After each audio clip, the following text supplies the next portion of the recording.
तो मेरा नाम है निकांश एंड आज के इस वीडियो में हम बात करने वाले हैं नीट 2024 के शॉकिंग रिजल्ट और स्कैम के बारे में, जो कि बहुत ज़्यादा sensitive as well as important topic है एंड जिसने बहुत सारे बच्चों पे नेगेटिवली इम्पैक्ट किया है। लेकर विवाद यहाँ पर एक तरह से हो रहा है कि इतनी बड़ी संख्या में टॉप लोगों ने कैसे यहाँ पर कर लिया। तो 4 जून 2024 को नीट के रिजल्ट का अनाउंसमेंट होता है and initially everything was normal, but then कुछ देर बाद ही डीपली एनालाइज करने पे पता चलता है कि इस बार रिजल्ट में बहुत ज़्यादा गड़बड़ और झोल है एंड एनटीए ने एक बार फिर से बहुत बड़ा ब्लंडर कर दिया है। सो 720 इज नॉट इनफ। हाँ जी, पिछले सालों में जहाँ कुछ ही बच्चों के 720 आउट ऑफ 720 मार्क्स आ रहे थे, वहीं इस बार 67 बच्चों के, हाँ जी 67 बच्चों ने 720 मार्क्स अचीव किए हैं एंड ये काफ़ी ज़्यादा अजीब है। देखिए, डेफिनेटली मैं बच्चों के अगेंस्ट नहीं हूँ जिन्होंने मेहनत करके 720 मार्क्स अचीव किए हैं, but still max to max 10 बच्चों की भी अगर ये फीट अचीव करते, 10 बच्चे भी अगर ये मार्क्स पाते तो भी उतनी ज़्यादा हैरानी नहीं होती, but 67 is a big number and कहीं ना कहीं ये वाली बात डाइजेस्ट करना बहुत ज़्यादा मुश्किल है। सो आप देख सकते हैं कि यहाँ पे मैंने उन 67 बच्चों की नेम एंड रैंकिंग लिखी हुई है जिन्होंने कहीं ना कहीं 720 मार्क्स को अचीव किया। तो आप देख सकते हैं यहाँ पे सबका रैंक 1 है। ओके, सो आप देख सकते हैं यहाँ पे मैंने जो रेड लाइन डाली हुई है, इसके ऊपर तक ये जितने भी बच्चे हैं, ये 67 बच्चे, इन सबके ही रैंक 1 है एंड देन 68 रैंक आता है। तो यहाँ पे रैंक 2 रैंक 3 कुछ भी एग्जिस्ट नहीं करता, सीधे 1 देन 1 के बाद 68। सो ये काफ़ी ज़्यादा अजीब है एंड शायद ऐसा नहीं होना चाहिए। अब आखिर ऐसा हो क्यों रहा है? इतने सारे बच्चों के 720 मार्क्स कैसे आ रहे हैं, ये कैसे पॉसिबल है? और अब ऐसा क्या हो रहा है, ये क्या एनटीए कर रहा है जिसकी वजह से ये कुछ हो रहा है, ये सब कुछ हो रहा है? सो बहुत बड़ा ये ब्लंडर है एनटीए का एंड हमें इसको समझने की ज़रूरत है। सो पहले हम एक बार चेंज समझते हैं 2023 एंड 2024 के बारे में। सो लास्ट ईयर जहाँ पे 680 प्लस स्कोर करने पे कोई बच्चा जो 680 प्लस मार्क्स अचीव करता था, सो वो समझ लेता था कि हाँ कहीं ना कहीं मेरे को एक अच्छा सा गवर्नमेंट कॉलेज अलॉट हो जाएगा, ठीक। बट इस बार सारी चीज़ें एकदम से बदल गई है। इस बार 650 प्लस यानी कि 650 से ज़्यादा नंबर लाने के बाद भी कोई गारंटी नहीं है कि किसी बच्चे को गवर्नमेंट कॉलेज अलॉट होगा कि नहीं होगा। गवर्नमेंट छोड़िए, कोई कॉलेज मिलेगा या नहीं मिलेगा इसकी भी उम्मीद नहीं है, क्योंकि इतना ज़्यादा रैंक में इस बार डेविएशन आया है। कोई भी यहाँ पे सर्टेनिटी नहीं है किसी के बारे में भी, ठीक है। सो यहाँ पे सर्टेनिटी कहीं ना कहीं बहुत ज़्यादा डिक्रीज हुई है, ठीक है। नॉट सर्टेन हमें आप लिख देते हैं। अब इसको थोड़ा सा और इन डेप्थ जानने की कोशिश करते हैं। देखिए, फर्स्ट ऑफ ऑल मैं आपको एक बात बोलना चाहूँगा कि कोई भी बच्चा अपनी प्रिपरेशन 720 स्कोर करने का एम लेके स्टार्ट नहीं करता है।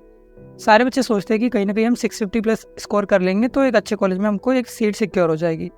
बट इस बार के रिजल्ट ने ये सारे ट्रेंड सब कुछ चेंज कर दिया है एंड बच्चों को बहुत बड़ा झटका लगा है। ओके, सो आप यहाँ पे रिकॉर्ड में देख भी सकते हैं कि 2023 में जहाँ पे 670 स्कोर करने पे पहले रैंक बन रहा था 2713, वहीं पे 2024 में सेम रैंक पे आपका 13,854 रैंक बन रहा है।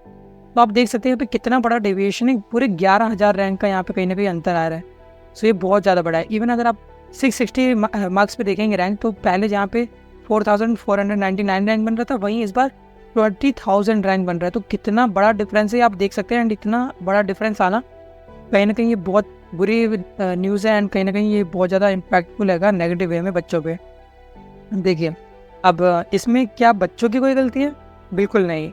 यहाँ पे जितनी भी गलती है वो सारी की सारी एनटीए की है, जो कि कहीं ना कहीं नेशनल टेस्टिंग एजेंसी से नेशनल ट्रॉमेटाइजिंग एजेंसी बनता जा रहा है। ये हर साल बच्चों को कहीं ना कहीं ऐसी चीज़ें कर देता है जेईई और नीट में कि बच्चे ट्रॉमेटाइज हो जा रहे हैं। लिटरली इतना ज़्यादा ब्लंडर, इतनी ज़्यादा गलती यहाँ पे इस लेवल की ऑर्गेनाइजेशन से यहाँ पे ये उम्मीद नहीं करी जाती है एंड कहीं ना कहीं बहुत ज़्यादा गलत हो रहा है, ठीक है।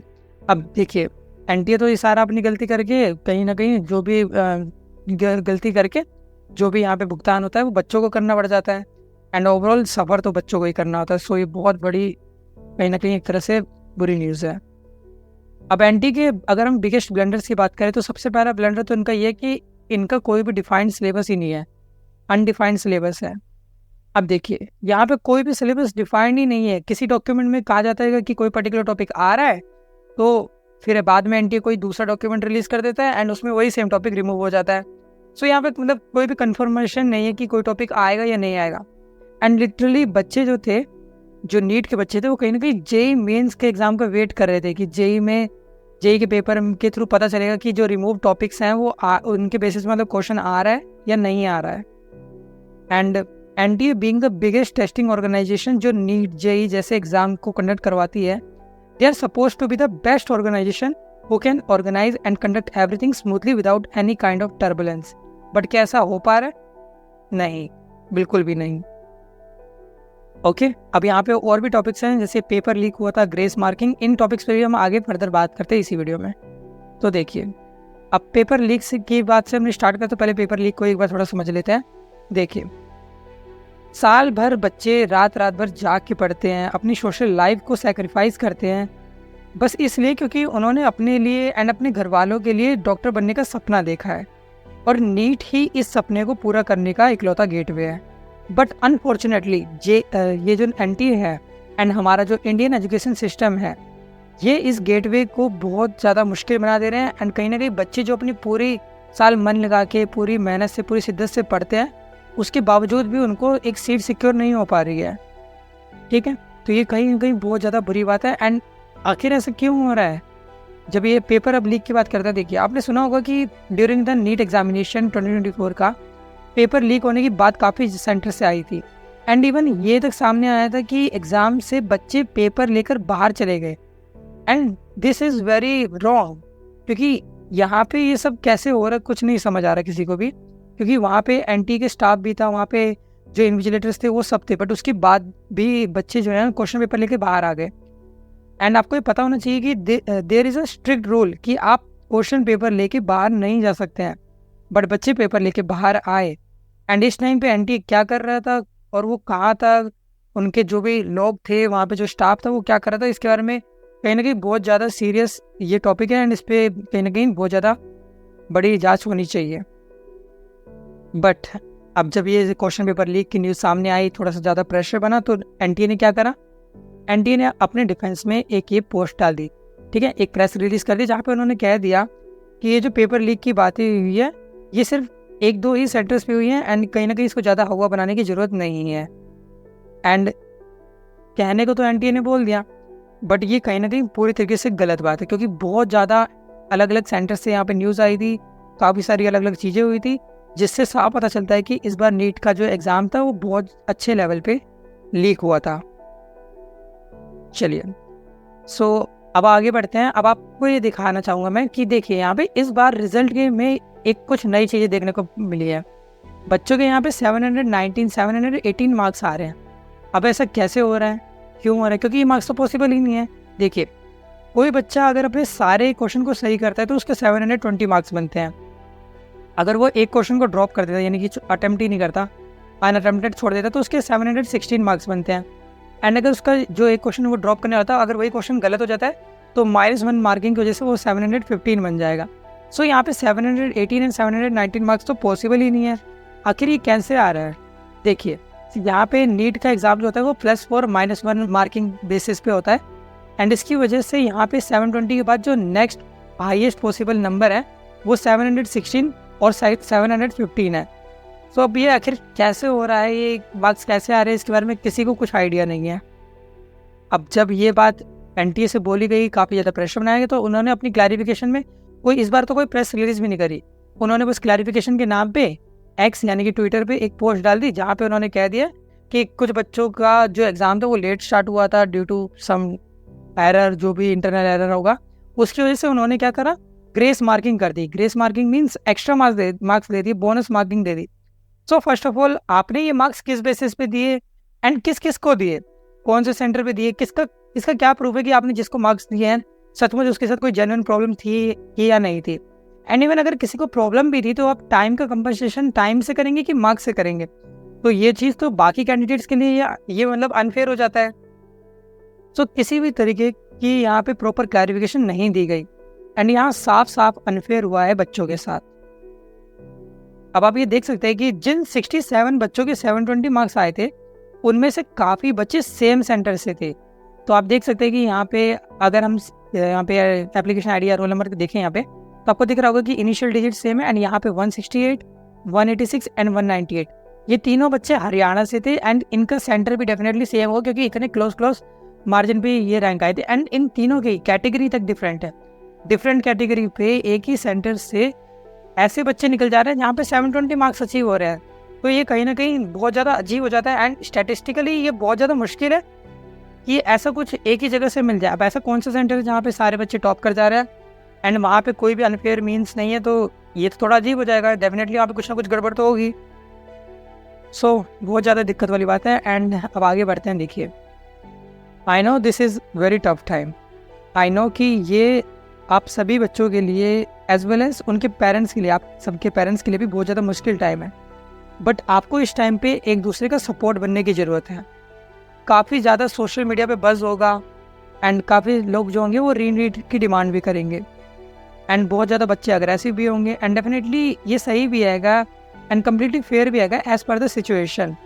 बट अगर मैं आपको बताऊं तो रिसेंट ईयर्स में एनटीए से कई बार ये गलती हुई है, कई बार ब्लंडर्स हुए हैं। इस बार पिछली बार जेई मेंस में भी यही हुआ था एंड उस टाइम पे भी बच्चों ने री एग्ज़ाम कराने की डिमांड करी थी। बट उस टाइम पे आखिर भी कुछ भी मतलब एनटीए ने फैसला नहीं लिया था एंड कहीं ना कहीं बच्चों को इग्नोर कर दिया था एंड एग्ज़ाम को रिकंडक्ट नहीं करवाया था। अब जिस तरीके से एनटीए को देखा गया है एंड वो जिस तरीके का ऑर्गेनाइजेशन है, so the chances of re examination is very very low and however आप सब अपनी साइड से जो पॉसिबल जो भी हो सकता है वो तो आपको करना ही चाहिए। डेफिनेटली आप अपनी साइड से तो पूरी कोशिश करेंगे। सो आखिर आप क्या कर सकते हैं? What can you do now? So आप एक काम कर सकते हैं, आप एक आरटीआई फाइल कर सकते हैं। ठीक है, सो आरटीआई का मीनिंग ये रहता है कि कहीं ना कहीं आप राइट टू इन्फॉर्मेशन एक्ट के तहत अपना यहाँ पे सवाल पूछ सकते हैं। जो भी आपको प्रॉब्लम आई है उससे रिलेटेड एनटीए को मेल कर सकते हैं। तो जैसे ही आप आरटीआई फाइल कर देंगे तो एनटीए को कहीं ना कहीं 2 हफ्ते के अंदर अंदर यहाँ पे आपको जवाब देना पड़ेगा।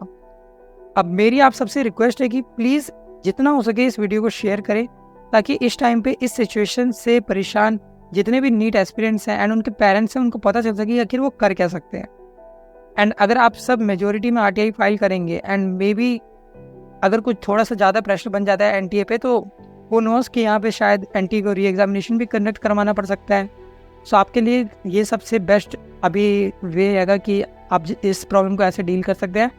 हाउएवर कोई भी यहाँ पे सर्टेनिटी नहीं है and chances are very very low of re examination. So अब मुझे पता है कि बहुत सारे बच्चे इस टाइम पे परेशान हो गए जिन्होंने एग्ज़ाम से पहले कहीं ना कहीं सोचा होगा कि इस बार तो एग्ज़ाम अच्छा हो गया एंड कहीं ना कहीं उनको कॉलेज अलॉट हो जाएगा। बट इस बार ये जो झोल हुआ है, ये जो गेम हुआ है, इसकी वजह से हो सकता है उनको सीट ना मिल पाए एंड इस टाइम पे मुझे पता है कि आपके कंधे गिर जाएंगे, आप बहुत ज़्यादा डिप्रेस्ड फील करेंगे। बट स्टिल आपको कहीं ना कहीं ये फेस करना पड़ेगा, सिचुएशन अभी हैंडल करना पड़ेगा अपने लिए, अपने घर वालों के लिए। एंड मैं आपसे यही कहूँगा कि प्लीज़ खुद को थोड़ा सा स्ट्रॉन्ग बनाइए, थोड़ा सिचुएशन को फील कीजिए, अभी मतलब समझने की कोशिश कीजिए कि क्या चल रहा है। एंड आप सभी यहाँ पे री एग्ज़ाम अगर नहीं भी होता है तो अब आपको ड्रॉप लेना चाहिए या नहीं लेना चाहिए, इसका फ़ैसला तो आपको खुद ही लेना चाहिए as per your situation. But कोई भी फैसला आप जल्दबाजी में मत लीजिए, आप अपना पूरा टाइम दीजिए। आप टाइम को टाइम देंगे तो टाइम आपका हो जाएगा। ठीक है, सो आप प्लीज़ अपना पूरा टाइम लेके देन डिसाइड कीजिए कि आखिर आपको करना क्या है। ठीक है, so at the end of the day मैं आपसे यही कहूँगा कि प्लीज़ अपना एंड अपने घर वालों का थोड़ा ध्यान रखिए, अपने मेंटल हेल्थ को सुधार के रखिए एंड कुछ भी उल्टा सीधा डिसीजन या स्टेप मत लीजिए। Also please let me know अगर आपके सेंटर पे कुछ भी गलत चीज़ें हुई आपके साथ या फिर अगर आपने कुछ भी गलत होते हुए देखा है, so please mention it in the comment box. And अगर यहाँ पे मैं एक गूगल फॉर्म भी यहाँ पे इम्प्लीमेंट कर दूंगा तो हो सकता है कि यहाँ पे मैं गूगल फॉर्म डाल दूंगा तो आप उसको प्लीज़ फिल कर दीजिएगा। उसमें आप अपना जो भी आपकी एप्लीकेशन नंबर है उसको डाल दीजिएगा, एप्लीकेशन आईडी को। एंड देन अगर पॉसिबल होगा तो I will try to forward your message to the higher authorities. So thank you so much for watching this video and please take care of yourself and your family. See you soon.